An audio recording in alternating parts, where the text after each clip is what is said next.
While watching the news on television, Kim Sunwoo learns that today at 8 p.m., an S-class mage, Lee Seojun, has died during a mission. Sunwoo is deeply shocked upon hearing the report. The news reporter continues by explaining the circumstances of Lee Seojun's death.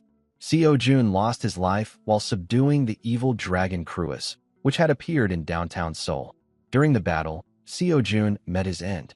At the age of 25, Seojun had debuted as a mage in 2034 and quickly gained immense public admiration for resolving countless dangerous cases.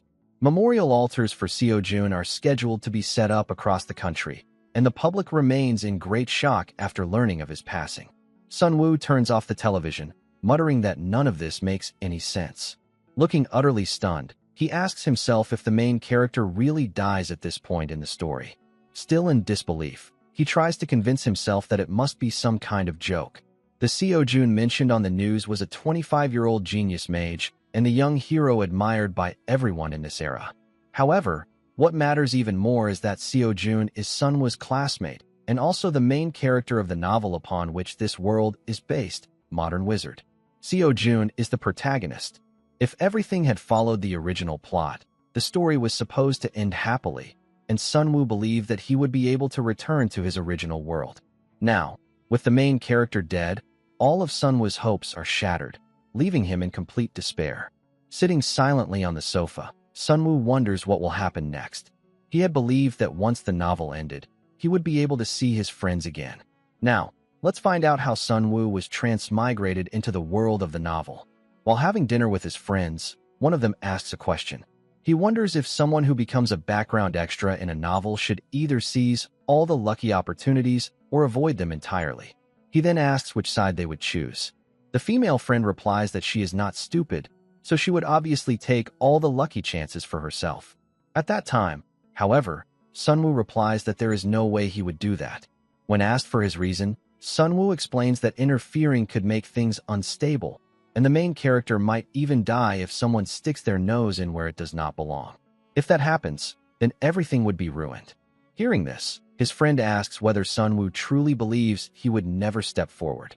Sunwoo replies that it would not be easy, as he would have to endure unimaginable hardships. Moreover, he is not confident that he could work as hard as the main character.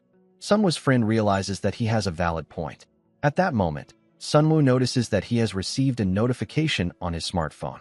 He opens it to take a look and then informs his friends that it says he has won some kind of event. The friend sitting next to him becomes interested and asks what kind of event it is. Sunwoo reads the message, which claims to be from OK, the author of Modern Wizard. The sender congratulates Sunwoo for winning the event and informs him that he has received a special travel ticket to a very special place.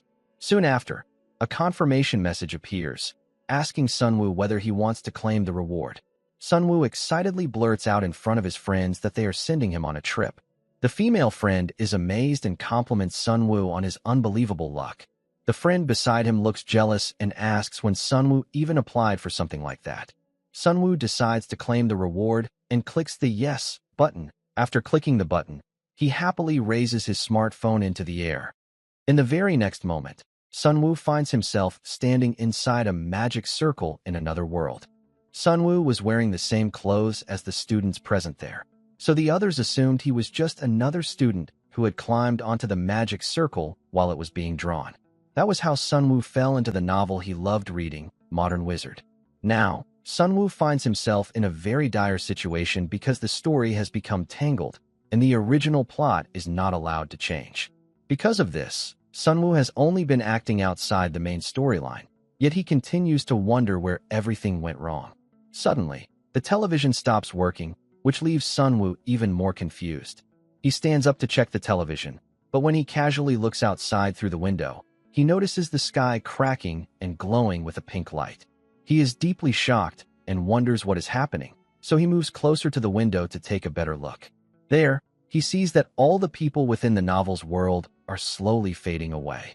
He shouts in panic, asking what is happening, and at that moment, a notification appears informing him that Seojun has died, causing all main scenarios to be marked as failed. Since the scenario can no longer proceed, the system decides to reset the world. Sunwoo becomes terrified and anxious, and in the next moment, his body begins to crack and shatter. He finds himself surrounded by darkness, but soon hears someone calling out to him, referring to him as a student and ordering him to stop sleeping and wake up because they have arrived at the school. Sunwoo gasps, taking a deep breath as he opens his eyes. He realizes that he is sitting on a bus, and the bus driver is scolding him for sleeping even though they have already arrived at the school. Startled, Sunwoo quickly apologizes and steps off the bus, wondering why the driver addressed him as a student. As he thinks about it, Sunwoo remembers that he was in his room only moments ago, so he cannot understand why he is woken up on a bus. He feels as though the world has ended and wonders if everything he experienced was just a dream. As bright sunlight falls on him, Sunwoo notices the academy building standing in front of him. He soon realizes that this is the school from which he once graduated. However, something feels wrong, as the date displayed reads 2032, which was 7 years ago. Sunwoo inspects his body and is struck with fear when he realizes that he has gone back 7 years into the past. Soon after, the principal addresses everyone entering the Korea Magic Academy and gives a brief introduction to the entrance and opening ceremony. The announcer then instructs the students to take their seats. While everyone around him appears cheerful and is chatting excitedly, Sunwoo feels like he is on the verge of losing control. Standing there alone, he realizes that everything is exactly the same as it was 7 years ago. With no other choice, Sunwoo is forced to accept that he has returned to the past. Sunwoo begins to think about the reason behind Seojun's death. According to the original story, there was absolutely no reason for Seojun to die. Krua's going berserk was exactly how the plot was supposed to unfold, and after a fierce battle, Seojun was meant to defeat the dragon. Since this did not happen, Sunwoo concludes that there must have been another hidden cause behind Seojun's death. While sitting in his seat, Sunwoo mutters angrily that he does not understand it, then turns around and looks at the other students happily chatting with one another. This makes him consider the possibility that Seojun could die again in this life. Sunwoo wonders whether he would be sent back to the past once more or if the world would simply end. Nothing is certain right now, but one thing is clear. He must not allow Seojun to die again. This time, Sunwoo decides that he will make the first move. If he wants to return to his original world, he must prevent Seojun's death and see the novel through to its proper ending. To achieve this, Sunwoo knows he must first grow closer to the main characters. With that in mind, he greets a girl who is about to sit beside him. Hearing Sunwoo's greeting, Yuera looks at him with, she is a second-year student who ranked second overall in the school and is also one of the people Sunwoo needs to get close to, starting now. Era coldly asks Sunwoo if he knows her, then turns her head and questions when they ever met for him to act so familiar. Sunwoo is stunned by her reaction and finds himself unable to respond. His silence only adds fuel to Era's irritation, and she glares at him, demanding to know if he has something to say. Sunwoo, confused, replies that he does not, so she coldly orders him to look somewhere else because he is making her uncomfortable. At that moment, Sunwoo realizes that this is not going to be easy. Soon after, the teacher instructs each grade representative to come up onto the stage. 3 students walk forward and stand before the audience. The students are amazed by Seojun's presence, and rumors quickly spread that he trained under Chairman Kim Jin-chul, leading many to believe that his talent is on an entirely different level. Seojun is currently a second-year student and is ranked first overall. Listening to the students' chatter, Sunwoo realizes that Seojun is already famous despite still being a student. Modern Wizard was essentially a power fantasy novel in which the main character dominated every situation. Next, the students notice a beautiful freshman who is also the top-ranked student of her year. She looks toward the crowd and cheerfully waves her hand, making Sunwoo realize that even her smile is calculated and that her true goal is to build connections. The students know very little about the third representative, a senior who has been ranked first for 3 consecutive years. Despite this impressive achievement, his appearance and presence do not seem particularly overwhelming. Even Sunwoo knows little about him, as he had very little screen time even in the original storyline. The teachers then announce the start of the student oath. The class representatives raise their hands and begin reciting it, and at that moment, Sunwoo notices Era trembling while clenching her fist. She appears to be in peak condition, radiating an intense aura that makes even Sunwoo start to sweat. Seeing this as an opportunity to score some points, Sunwoo decides to speak up. He comments that it is unfortunate for Era. She hears him clearly and looks at Sunwoo with asking if he is talking to her. Sunwoo confirms that he is, and Era demands to know what he means by calling it unfortunate. Sunwoo glances at Seojun and honestly replies that he thinks Era is better than the two people standing on the stage. This only intensifies Era's anger, and she asks whether he is trying to be funny without knowing anything, or if he has ever seen them use magic. Sunwoo hesitates and admits that he has not, prompting Era to ask why he would say something like that in the first place. Sunwoo responds that he can simply tell by looking. Era is clearly surprised by his answer, and Sunwoo confidently adds that he has good instincts. This completely shatters Era's patience, and she angrily asks if Sunwoo is deliberately messing with her. Sunwoo immediately denies it, then pauses to think, wondering why his approach is not working. Deciding to change tactics, Sunwoo asks Era if she has been worrying about her future lately. Era is startled and asks how he knows that. She then glares at Sunwoo, calls him by name, and coldly states that she will remember it, warning him never to speak to her again. After saying this, Era stands up and leaves, while Sunwoo is left in despair, realizing that he may have messed things up right from the very beginning. The Magic Academy's new semester begins with an evaluation test held on the first day, determining everyone's ranking. It serves as an initiation test in which the students reveal their abilities before the entire academy. That is why the students are filled with frustration over what they are going to do about the evaluation test. Some believe they have the skills to overcome it, while others think they are completely doomed. Among them, the happiest person right now is none other than Sunwoo, who even finds the other students amusing because his goal is to rank within the top 10 of the second year. In his previous life, Sunwoo received multiple offers to be promoted to B rank, but he ultimately remained at C rank. It would be embarrassing if he could not at least perform at an average level compared to these students. This is his chance to show them the skills of a professional. However, watching Sunwoo's confident attitude only makes Era grow angrier with him. The evaluation test begins with the first class representative, who demonstrates her magic by striking 3 moving dummies. Her attacks destroy the dummies instantly, prompting students to praise both her impressive skills and her appearance. Some even comment that she might become the top-ranked student of the second year. One by one, the teacher continues calling students forward to take the test. Soon, it is Era's turn. She displays her fire magic, unleashing powerful flames that take down all 3 moving dummies with ease. The students are stunned by her performance, wondering if she is truly the same age as them, as her abilities are already at a professional level.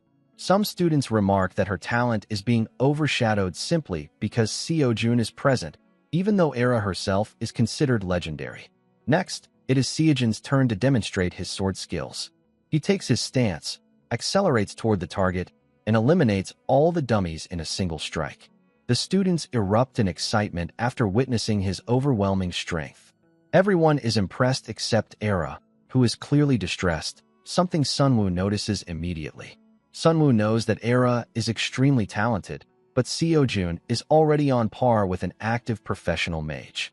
Since Era has always been ranked below Seojun, her frustration is understandable. Finally, it is Sunwoo's turn, and the teacher instructs him to step onto the stage. Sunwoo stands up confidently, but the teachers look confused upon seeing him.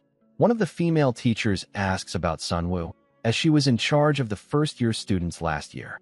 The male teacher beside her explains that Sunwoo is his student and does not stand out much, so she may not remember him.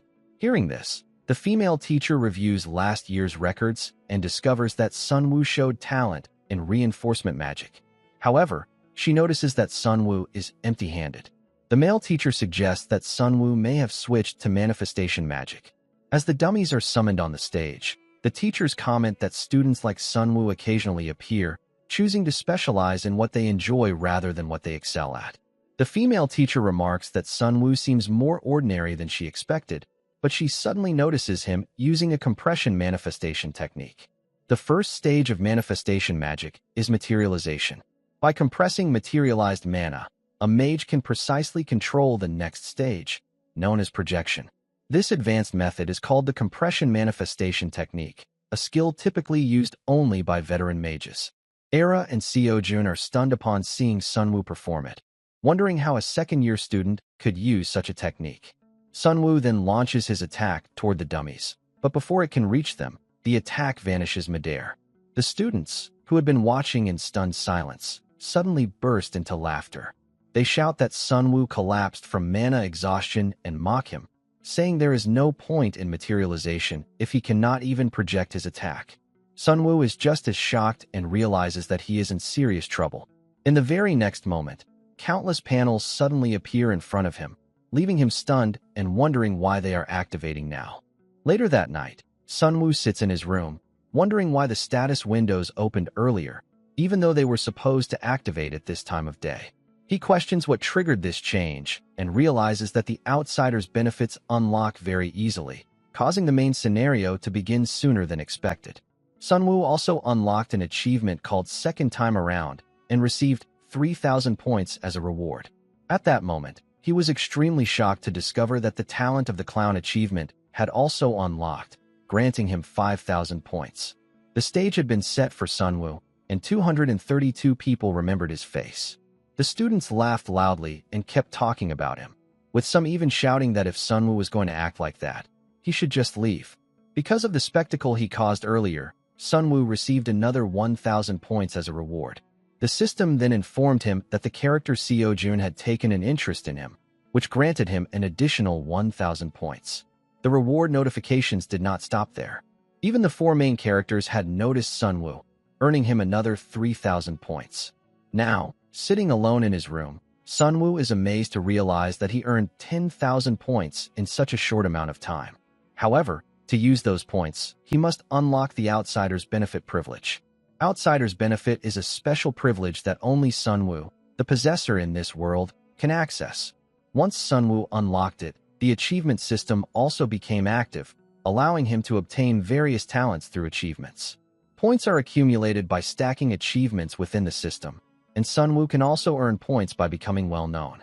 The point shop is the greatest feature of Outsider's Benefit, as it allows Sunwoo to exchange points for traits, skills, or items. In other words, it is an incredibly powerful system. Sunwoo admits that having all these points is great, but being labeled with the Talent of the Clown achievement still feels rather harsh. At that time, Sunwoo had forgotten that he did not yet have enough mana. But in truth, he had never been in the spotlight this much in any of his lives, and doing so had still earned him points. Even so, he is not entirely thrilled about it. Sunwoo then wonders how strong he currently is. To find out, he opens his status window. The window appears, displaying his current statistics: 10,000 points in total, 42 in health, 34 in strength, 20 in mana, 30 in speed, 32 in reflexes, and 28 in dexterity. As he reads these numbers, Sunwoo recalls his past life, where he invested countless points into his stats, only to have them completely reset. Frustrated, he wonders when he will be able to raise them again, but then realizes that in this life, he can allocate his stats from scratch. In this world, there are 4 existing magic systems: Enhancement, Manifestation, Support, and Summoning. Enhancement focuses on strengthening weapons or the body and is primarily close combat magic, making stamina especially important. Manifestation involves materializing magic and firing it outward, resembling a more traditional style of magic. Summoning and Support classes specialize in summoning creatures and providing assistance through magic. For the record, Sunwoo chooses Manifestation as his specialty, stating that if he is going to use magic, he might as well look cool doing it. He smiles and says that since he is a Manifestation-type mage, he needs to prioritize leveling up his mana stat. While he is saying this, another system window suddenly appears, announcing that 320 people now remember Sunwoo's impression, rewarding him with 1,000 additional points. Sunwoo is amazed that the number of people increased by 50 in just a second, which makes him realize that even acting like a clown once can actually work in his favor. He understands that he can earn points this way, calling it a total jackpot. Another window pops up, shocking him once again, as it announces that 400 people now remember Sunwoo's face, granting him 2,000 more points. Sunwoo is stunned, and he begins to wonder just how many people are aware of his existence now. Sunwoo picks up his phone and is immediately shocked to discover that someone has uploaded a video of him acting like a clown during the evaluation test to mock him. Even worse, his name has been revealed in the video's comment section. The comments are flooded with hateful remarks, questioning how a talentless person like Sunwoo was even allowed to join the academy. Sunwoo is devastated and even starts crying, as he never expected his test video to blow up like this. It is deeply embarrassing, but at the same time, the points he is earning because of it are significant. As Sunwoo becomes increasingly aware of how many points he is gaining, he starts thinking about ways to earn even more. Eventually, he comes up with an idea and believes it has a 100% chance of success. Sunwoo hums to himself, thinking that if he scores big with this plan and buys a certain trait, everything will work out perfectly. The next day, Sunwoo walks down the hallway and becomes the center of attention among the students. Everyone recognizes him as the clown guy from yesterday's video. Instead of getting angry, Sunwoo remains cheerful and tells them to keep talking. His plan was to troll across the internet, and in his eyes, it was completely worth it. By deliberately provoking reactions online, Sunwoo causes the video to spread even further, earning himself an additional 5,000 points. When Sunwoo enters his classroom, the moment he opens the door, students begin calling out his name. Park In-hwan points at Sunwoo and happily hugs him, saying that Sunwoo was hilarious yesterday and that everyone felt refreshed watching him run off. In-hwan's friends gather around as well, laughing as they ask how Sunwoo ran so fast and how he managed to exhaust his mana. They conclude that Sunwoo's family must be influential because otherwise there would be no way he could survive at the academy. While listening to In-hwan and his friends, Sunwoo recalls who was responsible for the troublesome and foolish role in the early parts of the novel. Knowing that nothing good ever came from interacting with him, Sunwoo decides it would be best to avoid In-hwan altogether. However, In-hwan suddenly calls out to Sunwoo, declaring that from today onward, Sunwoo's nickname is Blockhead. He adds that Sunwoo must come running immediately whenever he is called, and if he fails to do so, his school life will become very difficult. At that moment, Seojun steps in and tells In-hwan to stop. In-hwan clicks his tongue while looking at Seojun and responds that he had already been told not to pick on weaker students. Despite appearing irritated, In-hwan turns away, sarcastically remarking that if the world-renowned genius Seojun wants to play the hero, then ordinary people like him will obediently step aside. Seojun glares at In-hwan, frightening him enough that he and his friends leave immediately. After they leave, Seojun asks Sunwoo if he is all right. Sunwoo confirms that he is and thanks Seojun for stepping in. Seojun then starts to mention the video from the previous day, but Sunwoo instinctively responds that he is fine. However, realizing the situation, Sunwoo quickly pretends to cry, saying that Seojun is right and that he is so embarrassed he feels like he could disappear, especially since the video has already spread everywhere. Seeing this, Seojun advises Sunwoo not to let the video bother him too much, and says that the real problem lies with the person who maliciously spread it. Afterward, Seojun prepares to leave, but Sunwoo grabs his shoulder and asks him to wait. Seojun turns back in confusion, and Sunwoo suggests that they team up together for this semester's dungeon class. Seojun is taken aback by the proposal and asks why he should agree.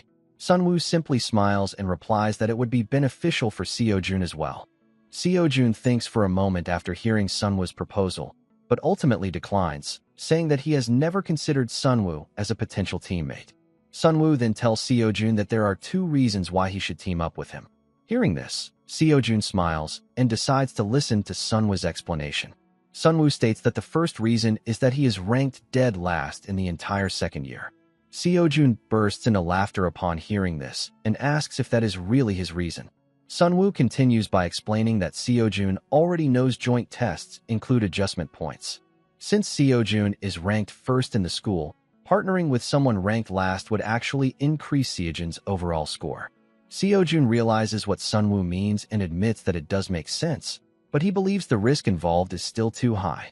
Sunwoo then explains the second reason, revealing that Era has already recruited 2 low-ranking students for her team. Seojun is clearly surprised by this information. Sunwoo continues, saying that Seojun already knows Era specializes in wide-area magic, which means she can easily handle situations even when teamed with lower-ranked students. Seojun agrees with this reasoning, and Sunwoo proceeds to mention a third reason. Hearing this, Seojun is surprised, as Sunwoo initially said there were only 2 reasons. Ignoring Seojun's reaction, Sunwoo explains that the third reason is his confidence that his own skills are actually quite decent, despite being ranked last. Seojun smiles at this and compliments Sunwoo for being genuinely funny. In the end, Seojun agrees to form a team, making Sunwoo happy as he achieves his goal. Suddenly, Seojun interrupts and says that he has one condition. Confused, Sunwoo asks what it is, and Seojun explains that he will choose the remaining team members. The two shake hands, confirming the deal. At that very moment, Sunwoo receives a notification stating that the character Seojun has taken a deep interest in him, earning Sunwoo 2,000 points as a reward. Sunwoo finds this outcome satisfying. The lecture then begins, with the teacher explaining the origins of magic, which date back to the 14th century. At that time, magic consisted of only two systems, unlike the four systems that exist today. However, those two systems eventually collapsed for unknown reasons. The teacher then asks the students to explain why this happened. Sunwoo raises his hand to request permission to answer. The teacher allows him to speak, and Sunwoo replies that it was due to the appearance of the first enhancement mage in the 18th century, known as the Blood Sword. The teacher praises Sunwoo for his excellent knowledge and continues, explaining that the appearance of the Blood Sword mage was a shocking event for medieval mages who believed in the supremacy of manifestation magic.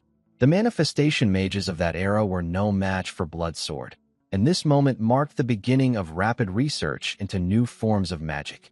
Sunwoo listens attentively while thinking that classical magic theory and complex formulas, which are difficult even for Seojun, are much easier for him thanks to the outsider's privilege. This privilege provides him with basic information and even interprets it for him, giving him greater confidence in written subjects than any other student. He realizes that he could easily write exams and pass without much effort. Sunwoo answers another question from the teacher, which causes some students to whisper among themselves, saying there is no point in paying attention in class when the student ranked last is answering everything. This irritates Sunwoo, and he glares at them, thinking that if they are jealous, they should try answering the questions themselves. After the class ends, the teacher instructs the students to head to lunch.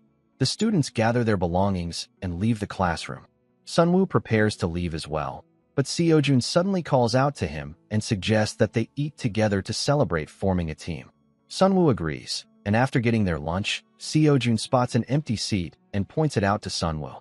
As they walk and chat cheerfully, Shin Youngjin waves energetically to catch Seojun's attention, signaling that he is already seated there. Youngjin and Seojun appear to be very close friends, interacting happily with each other. Youngjin is one of the major characters in this world and Seojun's best friend.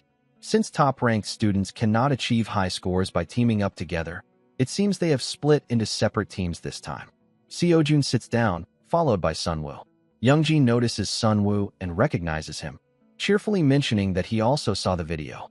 Full of energy, Youngjin then asks Seojun when the two of them became so close.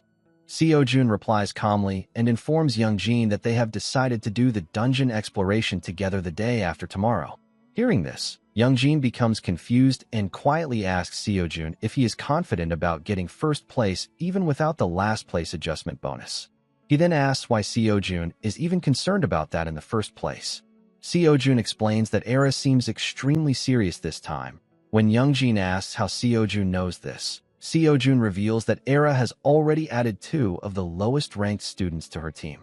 Youngjin is shocked upon hearing this and comments that she really is intense. Seojun responds that no matter what, they should just eat for now. Youngjin agrees, saying that he is hungry anyway. While they are chatting happily and eating, Seojun stares in their direction, wondering if that person is from the Great Sage's forest. Seon's friend notices her gaze and asks what she is looking at. Seojun smiles and replies that it is nothing, but she continues to glance at Sunwoo, wondering how he managed to get close to Seojun, a senior. Later, during the next class, Sunwoo stands in front of the training dummies once again. This time, he decides to use a carefully controlled amount of mana. He activates his manifestation magic and releases it while precisely managing the output. This time, Sunwoo successfully hits the target, though he runs out of mana immediately afterward. Seeing this, some students comment that it is not entirely terrible and that Sunwoo seems to be improving. Sunwoo hears their quiet remarks clearly. After all the classes end, Sunwoo returns to his room and sits on his bed, while looking at his status window. Before regressing, he had spent his points recklessly, buying stats without proper understanding. While this worked well at first, the cost increased the more he purchased, eventually becoming unmanageable. Even for basic stats, the price rose by 10 points every 10 purchases, following the same logic as leveling up becoming harder as a character's level increases in a game. After thinking carefully and considering the long-term effects, Sunwoo realizes that instead of spending points like cash, it would be better to gradually increase his stats using traits or items that enhance mana growth. He uses the search function and enters the keyword mana, then scans the results until he finds the trait that appeared midway through the novel. Upon finding it, he opens the trait's description page. The trait is called Protection of the Great Nature, and its classification and description state that it absorbs mana from nature. Its first passive effect, Blessing of Great Nature, allows the user to acquire additional mana while cultivating mana. Depending on the surrounding environment, Sunwoo can gain up to 150% additional mana. The second passive effect, Rest of Great Nature, increases mana recovery speed by 50%. There is also an active skill listed, but its name is locked and can only be unlocked when the proficiency grade increases. The cost to unlock it is 50,000 points. Sunwoo decides to purchase this trait, along with the Returner's Wristwatch, rank B, which increases stamina and mana recovery speed by 200%. He buys both by selling Master Chef, an A-rank talent he inherited in this life. Although selling a high-grade talent feels somewhat wasteful, Sunwoo knows he made good use of it, since traits can always be exchanged for points. Feeling relieved, Sunwoo believes that thanks to acquiring Protection of the Great Nature and the Returner's Wristwatch, his growth speed will be much faster than before his regression. Suddenly, Sunwoo receives a notification on his mobile phone, which startles him, as there should be no one trying to contact him. He pulls out his phone and realizes that someone has added him to a group chat. The members are listed as Shin Ji-hyuk, Yoon Haeyoung, and Young Jin-tae. Sunwoo mutters that he doesn't really know anyone except Haeyoung and wonders if they are all low rankers. Haeyoung does become an important character later on, but at the moment, she has not yet realized her true potential, so her role remains limited. Seo-jun is also in the group and asks everyone to share their specialties. Although Seo-jun already knows most of this information, there may be students who do not.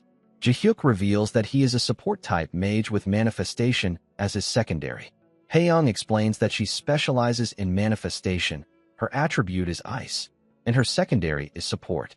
Jin-tae messages that he is an enhancement type with manifestation as his secondary, though he admits he is not very good at it.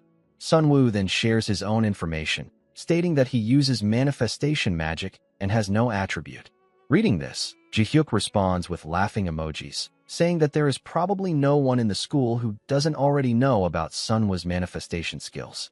This irritates Sunwoo, but he calmly replies that he simply wanted to inform everyone. Sunwoo then explains that Seo-jun should act as the main attacker, while the remaining members provide support. If they aim for first place, they will need to outperform Era's team. Sunwoo begins to wonder who Era has chosen as her teammates. The next morning, Sunwoo attends Teacher Lee's class, where the students are practicing manifestation magic. Teacher Lee observes the class carefully, correcting students who focus too much on control while neglecting release. She instructs them to apply slightly more power to their mana and fire it more decisively. A female student acknowledges her advice. Meanwhile, Era showcases her fire attribute by launching attacks at the target, leaving the watching students impressed. Teacher Lee acknowledges Era's impressive abilities, but considers them largely a result of natural talent and aptitude. She notes that Era still needs refinement, as her mana utilization is somewhat inefficient. While reflecting on this, Teacher Lee notices Sunwoo practicing materialization and realizes how much he has improved. Previously, he was so focused on manifestation that he struggled even with release, but now he is executing precise control and release using minimal mana. She finds it rare for someone his age to accurately recognize and correct their own weaknesses, and she feels genuinely pleased with his progress. When the class ends, Teacher Lee thanks the students and dismisses them. The students leave while chatting about how helpful the class was and expressing relief that they can finally rest. Teacher Lee stops Sunwoo and praises his hard work during the lesson. She asks if he has been keeping up with his training, and Sunwoo confirms that he practices whenever he has time. She then asks about his mana cultivation, clearly aware of the gap between his skills and his mana capacity. Sunwoo acknowledges this and assures her that he is working on it. Teacher Lee advises him that while his technique is excellent, his mana pool is still lacking, and there are no shortcuts to building it, only consistent effort. Sunwoo responds enthusiastically, promising to continue working hard. Teacher Lee then hands Sunwoo a bracelet, explaining that it is an item designed to assist with mana breathing and physical condition maintenance. Sunwoo hesitates, unsure whether he should accept such a gift, but Teacher Lee insists, telling him not to feel burdened since it is only an F-rank practice item and not very expensive. Sunwoo thanks her sincerely and promises to make good use of it. Teacher Lee waves him off, reminding him that class is over and he should move along. As Sunwoo walks away, he happily reflects on gaining yet another useful item, but then he notices Era standing nearby, waiting for him. Sunwoo continues walking forward when Era suddenly calls his name. Sunwoo responds arrogantly, asking whether it is really okay for her to talk to him, especially since she was the one who told him not to speak to her last time. This angers Era, and she remarks that she saw Sunwoo teaming up with Seojun this time. Sunwoo is surprised and asks how she knows about it. Era points her finger at him, accusing him of trying to mooch off the rank 1 student, Seojun. No matter what, she claims that she will take first place this time. She then tells Sunwoo to wake up from his dream of achieving first place simply by sticking with Seojun. After saying that, she turns and leaves. Sunwoo exhales and comments that she seems extremely tense, wondering why she is so sensitive. Finally, Thursday morning arrives, and all the students gather near the dungeon, chatting among themselves. Sunwoo runs toward the group and feels relieved when he makes it just in time. When he arrives, Seojun comments that this is the first time they have all gathered like this and encourages everyone to do their best during the first semester. Haeyoung follows up by telling everyone to give it their best as well. Jaehyuk looks at Sunwoo and remarks that their team is quite unique since it includes both the first-ranked and the last-ranked students together. Sunwoo wonders whether Jaehyuk is being sarcastic or simply stating a fact. Jaehyuk then continues, asking whether Sunwoo can even perform well, mocking him by mentioning that he couldn't fire a single spell during the previous test. Sunwoo realizes that Jaehyuk is indeed being sarcastic. Before Sunwoo can respond, Jin-tae comments that it doesn't really matter, since Seojun brought Sunwoo along and will surely find a way to carry the team. This makes Sunwoo think that Jin-tae intends to rely heavily on Seojun. His thoughts then shift to Haeyoung. There was an episode in which she played an active role, but now Sunwoo notices her casually asking Seojun if he slept well. Sunwoo wonders whether his presence on the team has changed the group composition compared to the past. Haeyoung is one thing, but Sunwoo questions whether the exams will go smoothly with these team members. The teacher calls for everyone's attention and begins explaining the dungeon exploration class. The session will be conducted twice in total, once in the morning and once in the afternoon. Since today is the first day, the students will only explore the first basement floor. The teacher then explains the scoring method. First is dungeon clear speed, where faster teams earn more bonus points. Second is the rank adjustment score, in which students receive more individual points if they are teamed with lower-ranked members compared to themselves. Lastly, there is contribution. The artificial dungeon has a special contribution system that awards additional points based on how much each student contributes to the team. The teacher emphasizes that safety should be the top priority. After finishing the explanation, he instructs the teams to enter the dungeon one by one. The teams step forward, expressing their anticipation. The dungeon is monitored by the teachers through CCTV. Teacher Jang arrives at the monitoring area, and one of the teachers asks why he came so late. Teacher Jang replies that he arrived immediately after sending the students into the dungeon. Teacher Lee then inquires from Jang that which group will achieve the highest score. Teacher Jang remarks that in his opinion Era's team will likely get the highest score. But Teacher Lee smiles and says that the high scorer in this test will be Group 3, Seojun's team. He explains that although both Seojun and Era form teams with low-ranking members to benefit from adjustment points, the situation is different for each team. Professor Lee asks why they are different, and Professor Jang explains that Seojun's team has unstable members. Seojun, being an enhancement-type mage, also has limitations of his own. Professor Lee agrees with Professor Jang, noting that enhancement types specialize in one-on-one combat, and dealing with multiple enemies without team support is difficult for them. Professor Jang then comments on Era, whose specialty is wide-area magic. Era has already reached the middle of the first floor. Despite understanding all of this, Professor Lee says she still believes in a comeback from the last-ranked team. Meanwhile, inside the dungeon, Seo-jun is defeating monsters and steadily advancing deeper. His team members are pleased, as Seo-jun is making quick progress. Jin-tae praises Seo-jun, saying that he fights extremely well. Jae-hyuk agrees with Jin-tae, adding that they are already halfway through the floor. The two then begin discussing the first-floor boss, asking each other for suggestions. Jae-hyuk admits he has no idea, but assumes that since it is the first floor, the boss must be weak. Hearing this, Haeyoung joins the conversation and points out that even if it is the first floor, it is still a boss and therefore must be stronger than normal monsters. She then asks Sunwoo for his opinion on what the first floor boss might be.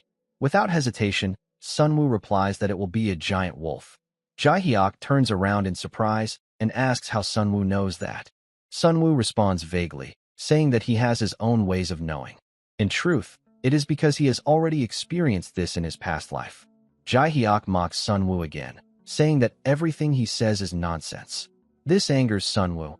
At that moment, Seo-jun steps in and tells them to stop arguing and keep moving forward. Jae-hyuk agrees, and the group continues on, but Seo-jun suddenly signals for everyone to stop. Jae-hyuk asks what the problem is this time and sarcastically wonders if Seo-jun is scared.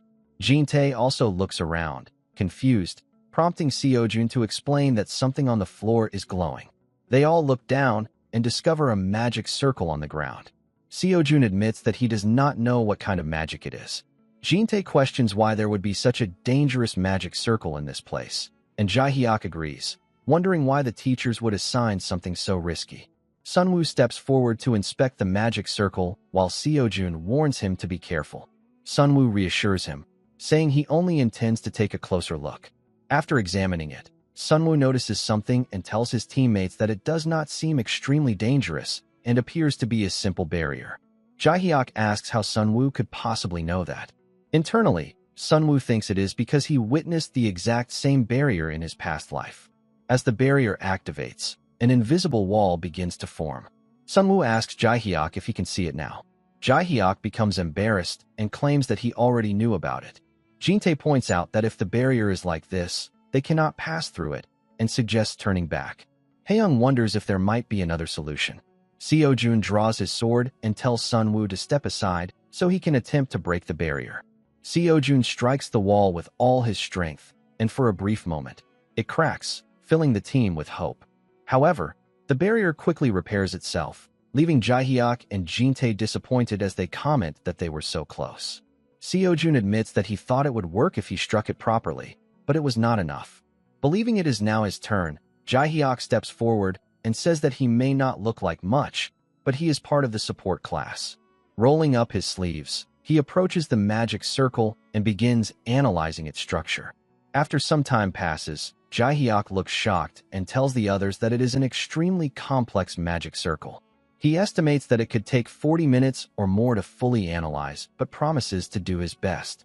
At that moment, Sunwoo grabs Jae-hyuk's hand and asks him to wait, saying that he wants to try solving it himself.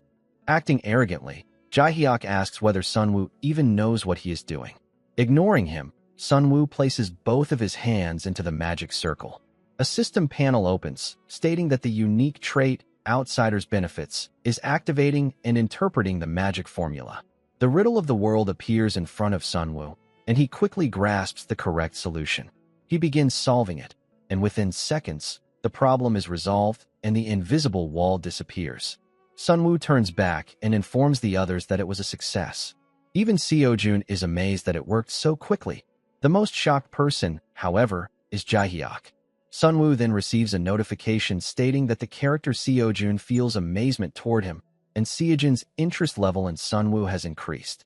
As a reward for Seo-jun's interest level reaching 1, Sunwoo earns 5,000 points. Sunwoo wonders what exactly the interest level system is. As soon as the invisible wall vanishes, the first floor boss appears, and once again, Sunwoo's earlier prediction proves correct.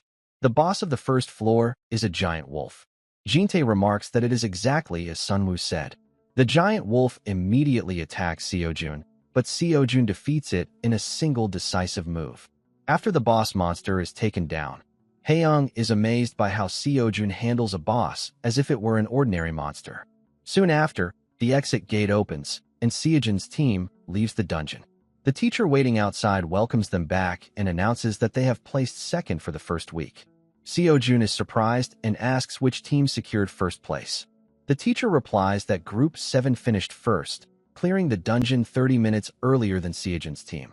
Jinte checks his mobile phone to confirm and is shocked to see that Group 7 completed the raid in only 4 hours and 11 minutes.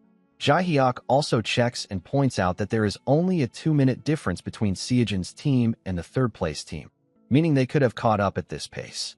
Seojun happily compliments Sunwoo, saying that they achieved second place thanks to him. Sunwoo scratches his head modestly, saying it was nothing. Seojun continues, explaining that if Sunwoo had not dispelled the barrier so quickly, they would have been delayed even further. Seojun believes that he himself did not perform well enough and thinks they could have secured first place otherwise. Haeyoung disagrees, stating that they were able to clear the dungeon this quickly precisely because Seojun was there. Sunwoo agrees as well, adding that this is only the first floor of the first week, so the competition is far from over.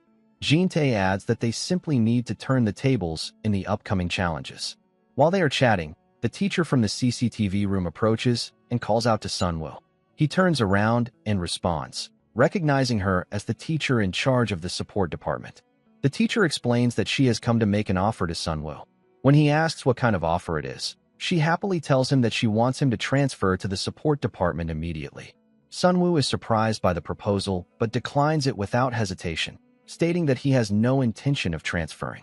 The teacher is initially thrilled about recruiting Sunwoo to her class, but becomes very disappointed when he instantly declines the offer without even hearing the conditions.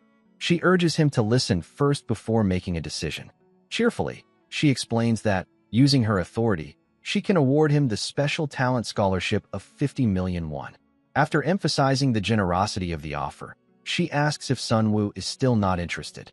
Once again, Sunwoo declines, stating firmly that he is not interested.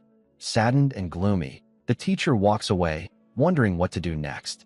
Some of the students nearby question Sunwoo, asking if he is crazy, as there is no reason to reject such a generous offer. One comments that Sunwoo is already struggling with manifestation magic, so if it were anyone else, they would have transferred without hesitation. Another student agrees, and at that moment, Era approaches, arrogantly asking Sunwoo if he truly has no intention of switching classes. Sunwoo notices her and realizes that it is Era standing there. All the students are surprised and impressed to see that even Era seems concerned for Sunwoo. Sunwoo thanks her politely, but asserts that he truly belongs in the manifestation class. Era looks confused upon hearing this. The next day, as the school day begins, no students are in the hallways except for Seon, who suddenly notices Sunwoo sweeping the floor all alone. She greets him, but mistakenly calls him Kim Shinwook. Sunwoo immediately corrects her, saying his name is Sunwoo, not Shinwook. Realizing her mistake, Seon apologizes and addresses him correctly. She then asks why he is cleaning the floor. Sunwoo replies casually that it looked dirty, so he decided to clean it. Seon nervously smiles, complimenting Sunwoo on his kindness, and waves as she walks away, telling him to keep up the good work. However, once she is at a distance, her expression changes as she mutters that Sunwoo is doing something so useless. Meanwhile, Sunwoo receives a notification that he has unlocked the Secret Helper achievement, earning 1,000 points as a reward. Although he cannot say he cleaned the floor solely to earn the achievement, it is a nice bonus. After finishing the cleaning, Sunwoo picks up the water bucket and happily starts leaving. Unknown to him, one of the professors notices him sweeping and is very pleased. In the first class, the teacher draws a monster on the blackboard and explains the various types of monsters: humanoid, beast type, and flying type. Among them, the most dangerous are demonic humans. The teacher asks if anyone knows why demonic humans are so dangerous. Once again, only Sunwoo answers. He explains that, except when they voluntarily drop their disguise or are on the verge of going berserk, it is impossible to distinguish them from ordinary humans. The teachers confirm that Sunwoo's answer is correct and continue explaining that demonic humans control monsters and serve as the root of all evil, having already deeply embedded themselves in society. Since they are indistinguishable in appearance, ordinary people cannot identify them without special equipment. However, in the situations Sunwoo mentioned, a demonic human's eyes will turn black. Hearing this, Sunwoo recalls that there is an upcoming episode over the weekend featuring a demonic human for the first time. He clenches his fist, thinking about the event where Seo-jun, despite being just a student, will take down a demonic human and gain attention once again.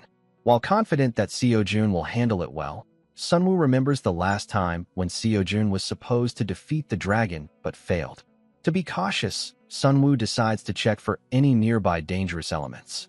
Sunwoo also needs money if he wants to follow Seo-jun and operate independently.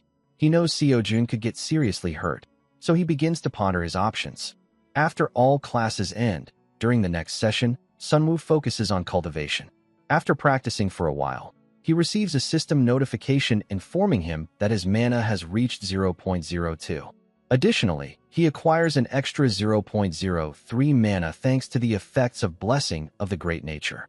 Another panel notifies him that his Blessing of the Great Nature proficiency has increased by 12%. Sunwoo stretches happily, feeling that every moment spent cultivating brings real value.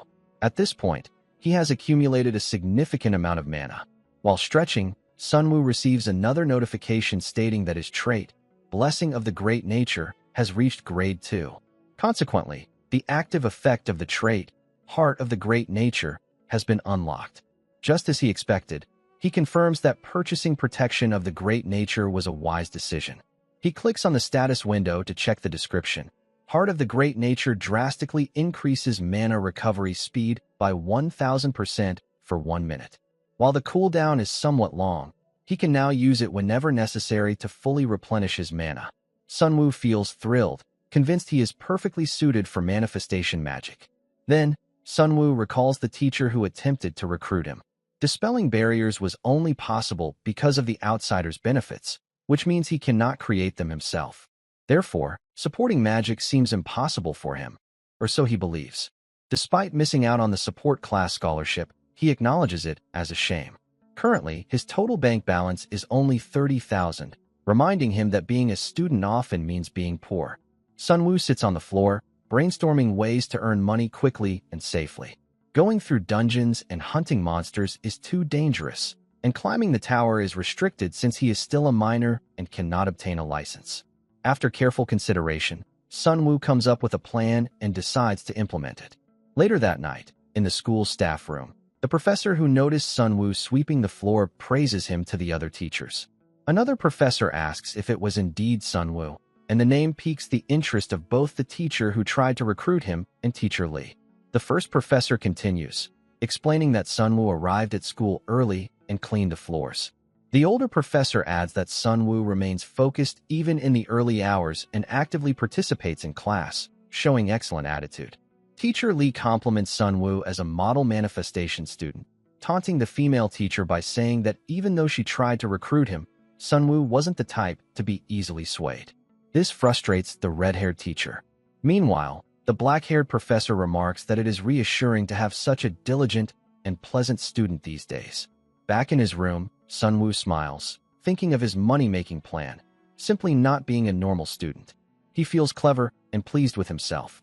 At that moment, he receives a notification that he has unlocked the Student Loved by Teachers achievement, earning 2,000 points as a reward. Delighted with the extra points, Sunwoo enters the points shop, uses the search function, and purchases an item. He decides to spend 10,000 points, declaring that he will maximize his earnings. The next morning, on Saturday, Sunwoo heads to the tower. When the guard asks for his license, Sunwoo reaches into his pocket, pulls out a fake license, and claims to be 25 years old with a C rank. The guard asks to see a mage license for verification, so Sunwoo calmly presents an identity card. The guard swipes it through the verification device. The system then confirms that Sunwoo is a C-class mage named Kim Jinwoo. Although Sunwoo appears nervous, everything proceeds without issue. This is the new identity he purchased from the point shop just a few days earlier. In this world, A mage license is no ordinary document. It contains a special magic formula that makes forgery impossible. On top of that, Sunwoo is wearing glasses with a dyeing effect, making his disguise flawless. With his identity secured, Sunwoo enters the Tower of Proof, determined to clear it quickly and head straight to the Han River, where Seojun is scheduled to confront the Demonoid. The tower welcomes him, and he steps onto the teleportation device to move directly to the 10th floor. However, the tower notifies him that the rewards will be reduced since the 10th floor has already been cleared. Sunwoo proceeds anyway. His true objective lies elsewhere.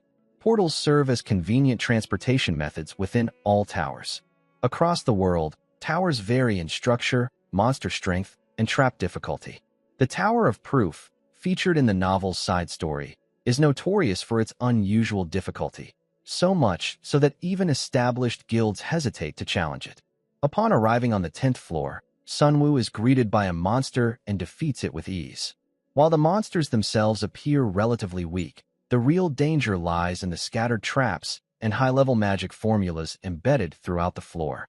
In many ways, the environment feels perfectly suited to Sunwoo's abilities.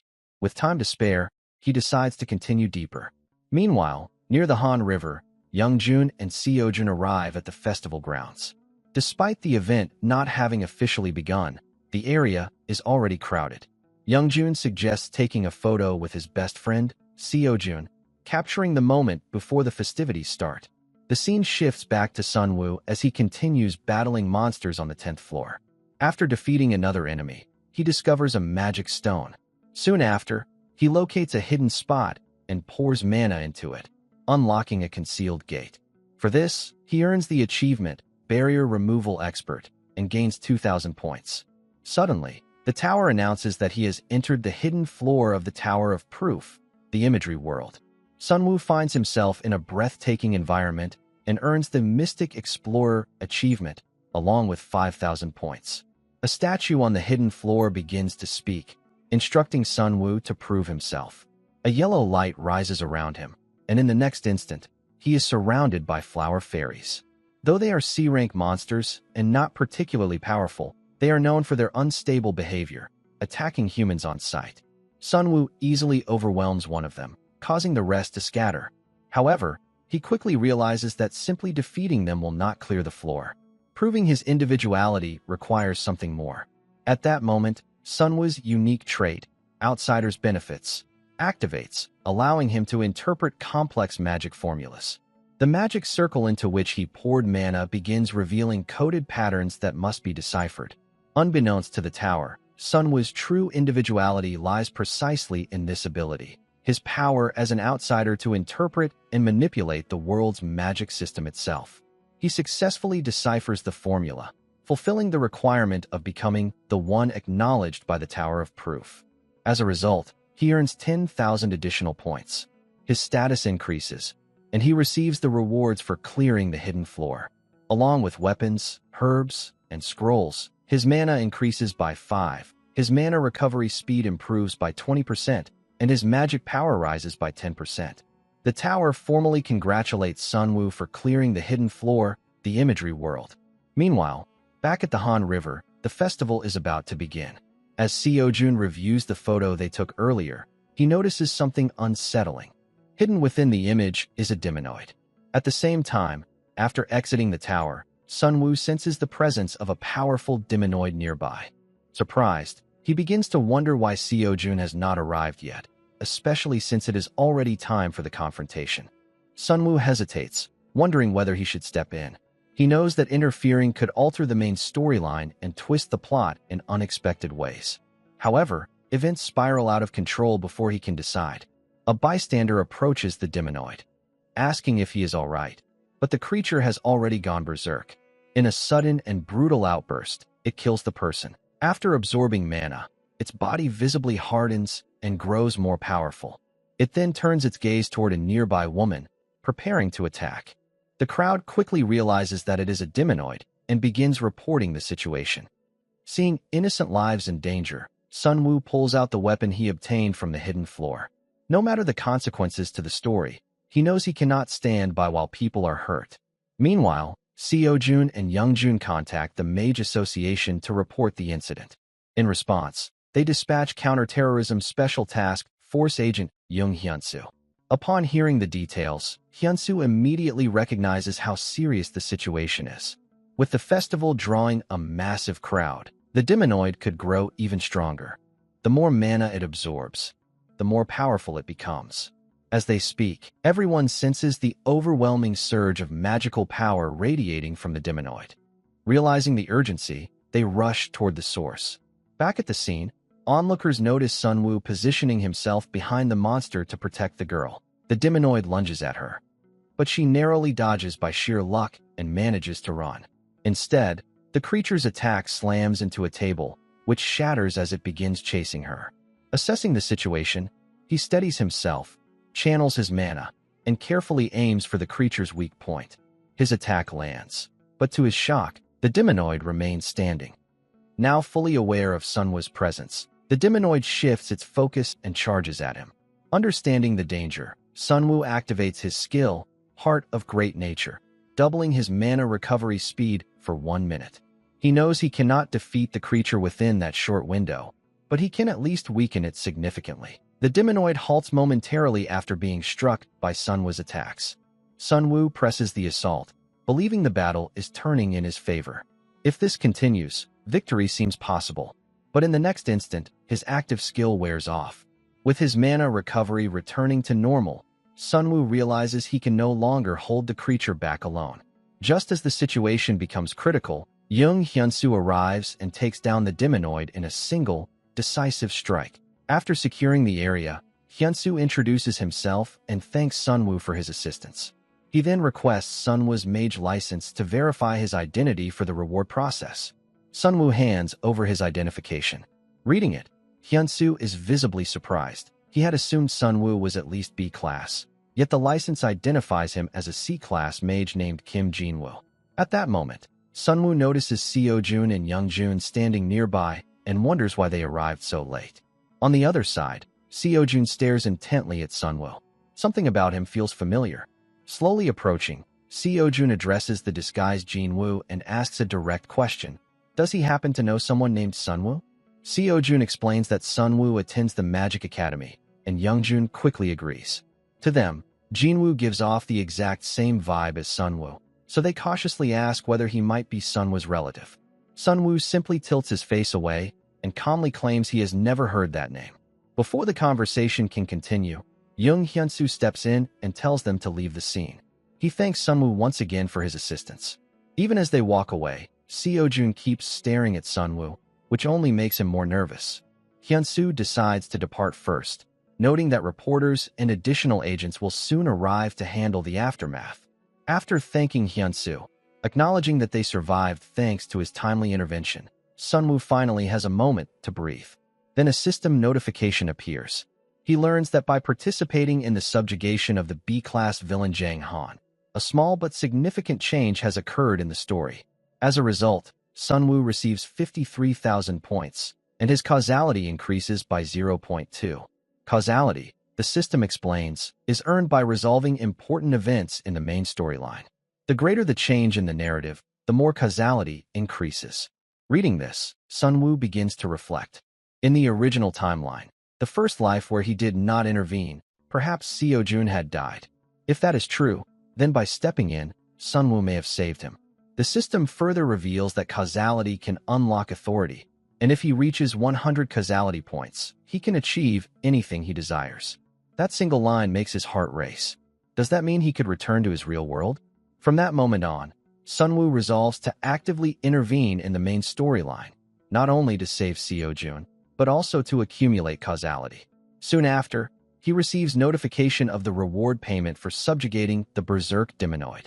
Since carrying the spear back to the dorm would have been awkward, the monetary reward works out perfectly. Deciding he deserves proper rest after such an exhausting day, Sunwoo heads to the 5-star exclusive Hotel Hansung. As he enters, he reflects on how the Hansung Group has grown into a global conglomerate, an organization that possesses power, authority, and immense wealth. In the original story, they also played a significant role. Inside the lobby, Sunwoo notices employees welcoming the vice chairman of Hansung Group, Han Sejin, the #1 successor candidate for the chairman position. An employee informs Sejin that his younger sister has expressed her intention to join him for dinner. Surprised, Sejin decides to meet his sister, Seon, for the first time in a while. Hearing Seon's name triggers Sunwoo's memory of her importance in the original story. After booking a room, Sunwoo reviews the items he obtained. The spear is far too conspicuous, so he decides he must sell it. The magic enhancement scroll can be used later, and he plans to give the herbs to Seon, but that will have to wait until tomorrow. The next day, Sunwoo wakes up to unexpected news. He is everywhere. Media outlets report that a mere C-rank mage cleared the hidden floor of the Tower of Proof and immediately afterwards subjugated a berserk demonoid at Han River Park. The coverage references the official reward statement released by the Mage Association, which confirms they are currently reviewing him for a rank promotion. Within hours, Sunwoo becomes the center of public attention. He earns a new achievement, Little Hero. With 2 million citizens feeling gratitude for his courage and numerous characters he has yet to meet growing curious about him, he receives 21,000 additional points. Now that his identity as Kim Jinwoo is recognized and partially secured, Sunwoo heads to Hansung Pharmaceuticals to meet Seon. However, as soon as he steps inside the building, he is startled by a powerful presence. Standing there is the sword of the Hansung family, S-Class Mage Jang Sugi. The overwhelming aura catches Sunwoo off guard. He immediately wonders what could have happened for an S-Class mage to appear the moment he walks through the door. The receptionist immediately recognizes Sunwoo as the rising star currently dominating the headlines. Maintaining a calm demeanor, Sunwoo explains that he has come to sell several medicinal herbs he obtained from the tower and requests that the director personally appraise them. He is soon escorted to Seon's office. There, Sunwoo confidently presents the items and smoothly explains their value. As Seon examines the herb, she senses an unusual energy emanating from it. However, she quickly notes a problem. While the herb contains remarkable potency, it lacks the mana veins that typically form the structural basis of medicinal plants. That makes it extremely difficult to process. Even so, she admits there is no doubt that it is an extraordinary ingredient. This raises a critical question in her mind. How did Sunwoo determine its efficacy? Without hesitation, Sunwoo claims he has knowledge of medicine. Internally, however, he is thinking about the herb's true identity, a holy herb, a rare special ingredient. On its own, it has no noticeable effect, but when combined with medicine, it dramatically amplifies potency. The issue is that, at this point in time, no facility is equipped to properly handle or process it. Mishandling it would render it useless. In other words, this is something only a genius pharmacist could manage. Seon then asks if he has any specific conditions for selling the herb. Sunwoo calmly states his terms: an advance payment of 500 million won and 0.005% of Hansung Pharmaceutical stock shares. The request immediately irritates Seon. However, Sunwoo continues without backing down, arguing that stocks would ultimately be more valuable than cash. Once the holy herb is commercialized, Hansung Pharmaceuticals could monopolize the pharmaceutical industry. Seon firmly rejects the idea of offering company shares and tells him to propose another condition. Just as Sunwoo expected, he shifts his demand. Instead of shares, he asks for VIP membership to the underground auction. In addition, he wants access to potion crafting services and item procurement through their network. He makes it clear that he will pay for the items himself. Seon smiles sharply, remarking that it sounds as if he is asking her to become his errand runner. At that moment, Sunwoo drops a calculated move. In exchange, he says he will reveal the weakness of her older brother, Vice Chairman Sejin. Seon freezes. Sunwoo presses further, stating that he knows about her ambition to seize control of the Hansung Group, even if it means destroying her own family to do so. The scene then shifts to an unknown apartment. Two demonoids are watching the news report about the recent death of one of their own.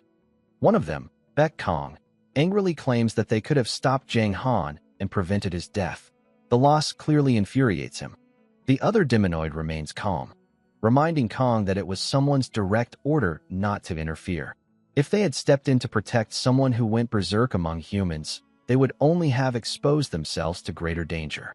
Baek Kong clenches his fists, demanding to know how much longer they must continue hiding. Fueled by anger, he vows to kill Jinwoo. The other demonoid questions whether that is wise, pointing out that Jinwoo has already approached Kang's client.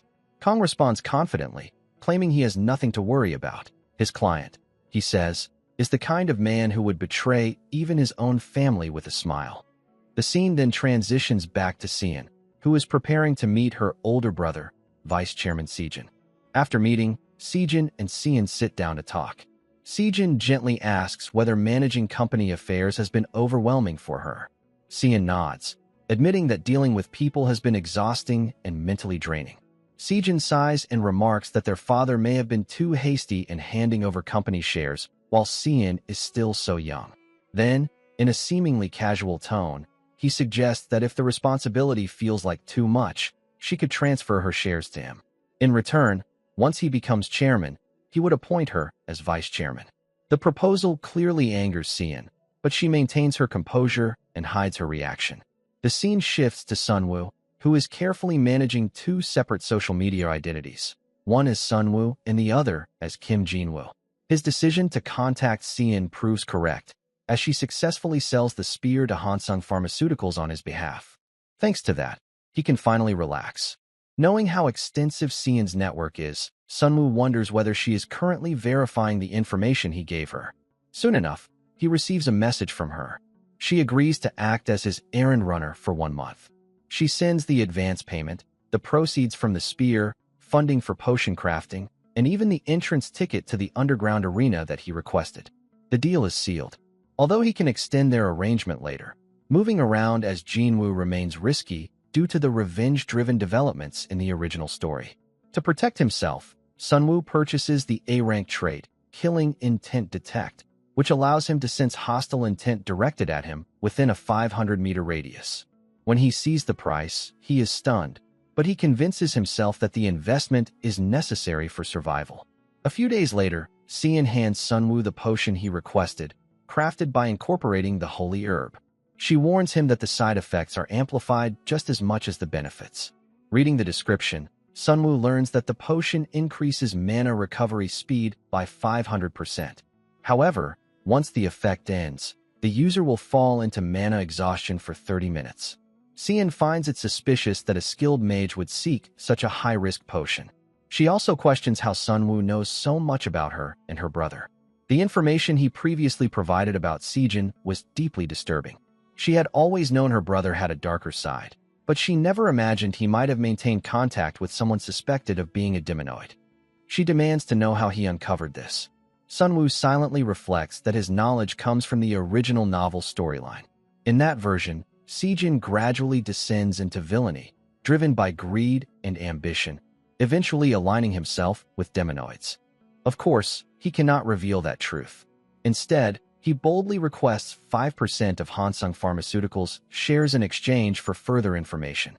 Sien realizes he has no intention of revealing his source and shifts the topic. She informs him that the arena ticket has arrived, but it is non-transferable, meaning he must enter alongside her.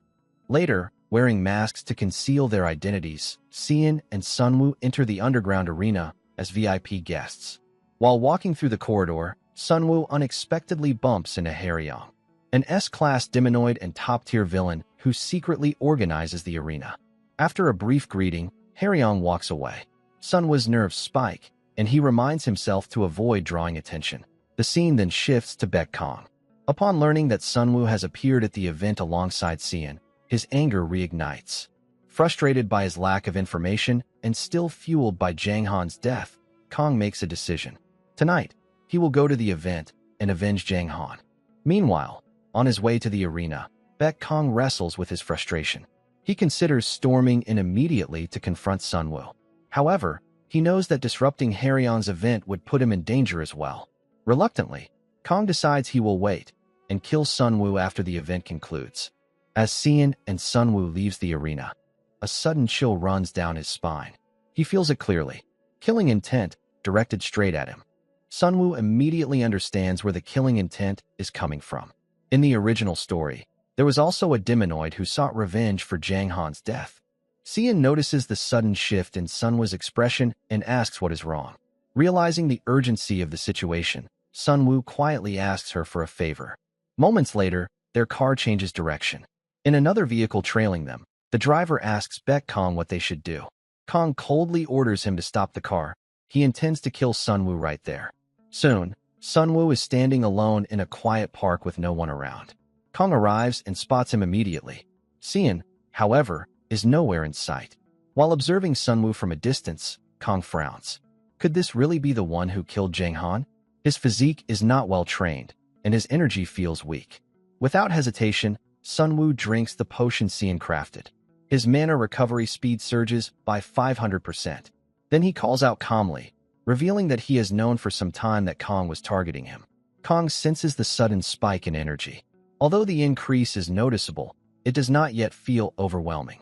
Confident in his own strength, Kong steps forward and launches his attack.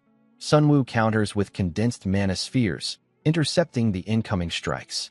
However, Kong still has 2 attacks remaining, catching Sunwoo off guard. An explosion erupts in the park. Back in the car at a safe distance, Sean sees the explosion and realizes the fight has begun.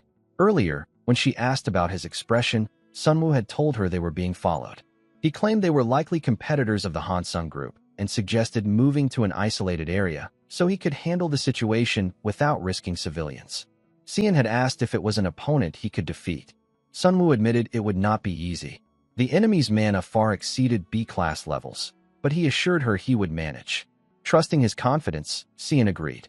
Now, the battle intensifies.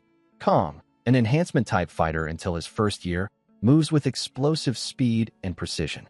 Though Kong increases his attack tempo, Sunwoo manages to dodge by the narrowest margins. The potion's effect is ticking down. Less than 2 minutes remain. It is time to end this. Sunwoo activates his skill, Heart of the Great Nature, boosting his mana recovery speed by 1000% for 1 minute. Kang's eyes widen as he feels Sunwoo's energy spike dramatically. Without hesitation, Sunwoo charges forward with full force. Kang's instincts scream at him to block at all costs.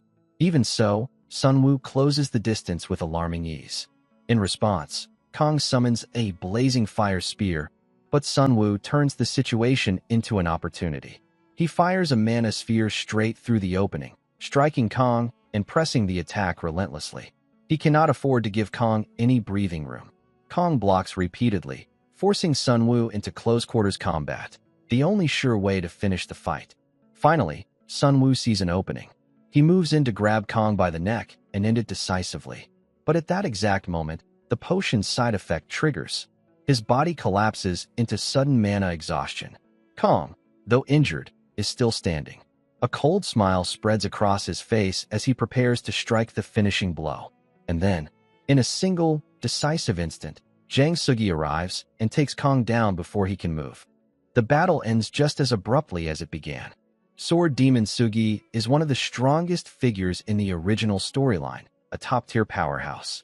Seon rushes to Sunwoo's side and grabs his arm, anxiously asking if he is hurt. Sunwoo reassures her that he is not seriously injured and does not need help walking. For him, stalling for time until Seon could call for backup was worth it. At that moment, Sunwoo receives a system notification. With Kang's death, the storyline has shifted. His causality increases by 0.6. Reading the notification, Sunwoo cannot help but feel proud. Sugi then asks Seon whether he should report the incident to the chairman. After all, a deminoid attack is no ordinary matter. Sunwoo quickly suggests keeping it quiet. If word spreads that a Hansung Group executive was targeted by a deminoid, it could trigger widespread panic and unnecessary complications. In truth, Sunwoo also wants to avoid drawing attention to events that diverge from the original storyline. Seon understands the logic. Public exposure would only invite chaos and political entanglements. She orders Sugi to keep the incident confidential. 3 days later, Sunwoo lies on his bed, scrolling through his phone. As repayment for protecting her during the Kong incident, Seon had promised to provide any information he needed. The information Sunwoo requested was precise: the timing of the commercialization of the Holy Herb Potion. Today is that moment. Sunwoo empties his entire fortune and goes all in on Hansung Pharmaceutical stock. 1 minute passes. The stock price skyrockets multiple times over. Before his regression, Sunwoo spent his entire life running dungeons and still struggled to afford even a single house. Now, wealth comes this easily. The irony makes him feel strangely relieved. Soon after, he receives a message from Cian inviting him to lunch. She mentions she has a gift for him. When Sunwoo arrives at the cafe, Cian is already waiting. Sunwoo asks about the promised gift. Cian explains that she uncovered the identity of the demonic hunter who attacked them. His name was Kong, a notorious hitman disguised as a human. During her investigation, she discovered something more disturbing. Kong frequently traded with none other than Sejin. Sunwoo already knew Sejin had dealings with demonoids, but he did not realize Kong was directly involved. He chuckles lightly, commenting that while the information is interesting, it does not feel like a personal gift. Cian then reveals the real gift, something for his future endeavors. She wanted to meet today because she expects to be busy for a while. Sunwoo asks why. Cian explains that since uncovering Sejin's connection to Kong, she believes Sejin was the mastermind behind the recent attack. Whether it is settling a debt or a grudge, she intends to deal with him. Although this conclusion stems from a misunderstanding, one fact remains true. Sejin is destined to become a villain. Eventually, he will stand in Cian's way as well. From Sunwoo's perspective, using Cian to bring down Sejin is not a bad strategy. As she prepares to leave, Cian turns back and says she personally chose the gift, hoping he will like it. After thanking her, Sunwoo opens the box. Inside is a B-rank mana alloy bracelet, a durable accessory infused with mana for enhanced defense. Sunwoo smiles, clearly pleased. But suddenly, a system window appears. It informs him that authentication access has been triggered because Haryong has developed curiosity about him. The scene shifts to Haryong, seated calmly while reviewing documents. He enters the room and greets him. He mentions that he wishes to discuss matters regarding the Ten Demon Alliance. But before that, he has a question. A few days ago, he and his close associates, Jang Han and Kong, were both killed. Coincidentally, a single human mage appears to be connected to both incidents. According to Kang's investigation before his death, that same individual visited Haryong's arena not long ago. He looks directly at Haryong and asks, "Has he, by any chance, heard the name Jinwoo?"